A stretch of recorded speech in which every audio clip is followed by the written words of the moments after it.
عن عائشة رضي الله عنها تقول: سمع رسول الله صلى الله عليه وسلم صوت خصوم بالباب عالية أصواتهما، وإذا أحدهما يستوضع الآخر ويسترفقه في شيء وهو يقول: والله لا أفعل.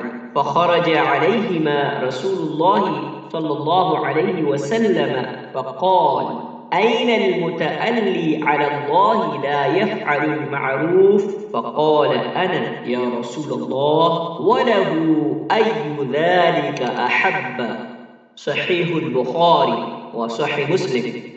رسول اللہ صلی اللہ علیہ وسلم نے دروازے پر دو جھگڑا کرنے والوں کی آواز سنی جو بلند ہو گئی تھی۔ واقعہ یہ تھا کہ ایک آدمی دوسرے سے قرض میں کچھ کمی کرنے اور تقاضے میں کچھ نرمی برتنے کے لیے کہہ رہا تھا، اور دوسرا کہتا تھا کہ اللہ کی قسم میں یہ نہیں کروں گا۔ آخر رسول اللہ صلی اللہ علیہ وسلم ان کے پاس گئے اور فرمایا کہ اس بات پر اللہ کی قسم کھانے والے صاحب کہاں ہیں کہ وہ ایک اچھا کام نہیں کریں گے؟ ان صحابی نے عرض کیا: میں ہی ہوں یا رسول اللہ۔